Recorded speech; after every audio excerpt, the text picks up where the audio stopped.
determined to be honest with myself. I am determined to accept who I am. I am determined to feel my real feelings. Good morning, I'm Phil Watkins.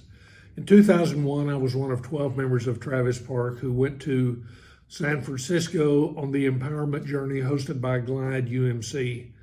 We learned how their church does ministry among persons living on the streets, dealing with substance abuse issues, mental health issues, and everything else that people deal with. It was overpowering.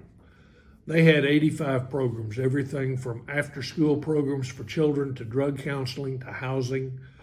They're also the largest social service provider in the Bay Area and had grants of over $10 million per year.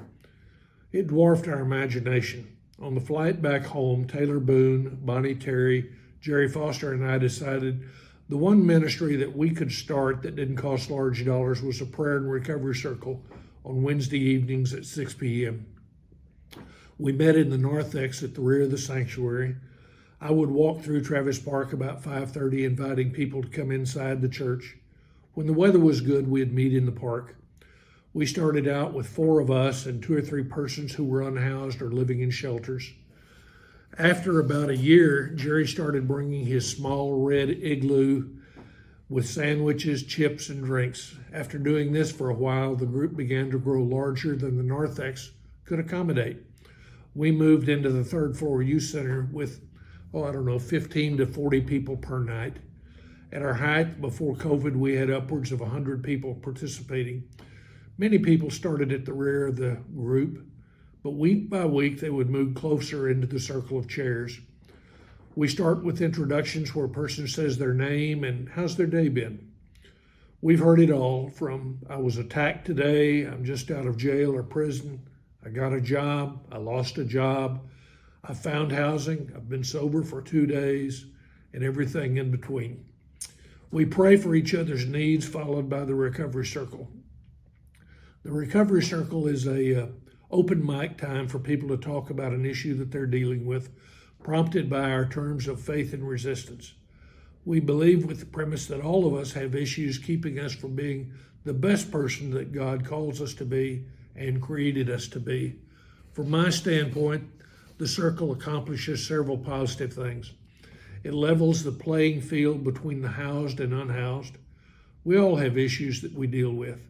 Second, it encourages people to name their demons. Maybe the demon that they're dealing with today, and hear others give them feedback on similar situations in their lives. Finally, it builds a strong sense of community where people feel valued, heard, and loved, and know that they have a place. In 22 years, thousands of people have come through the circle.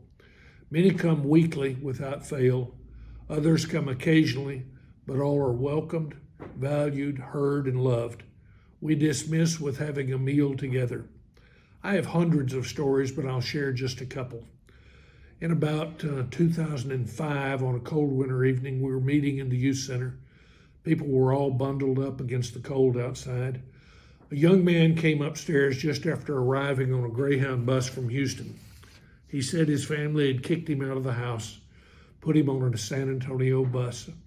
He was wearing shorts, flip-flops, and a short-sleeve shirt.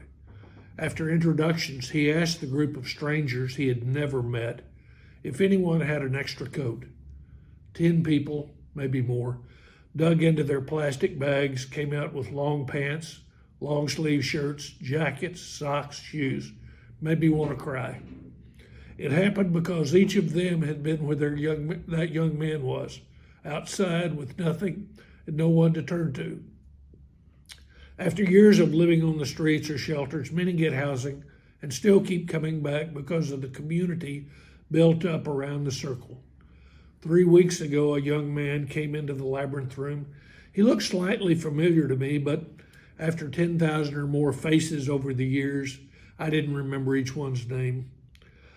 He came over and got right in my face saying, "Mr. Phil, you remember me?"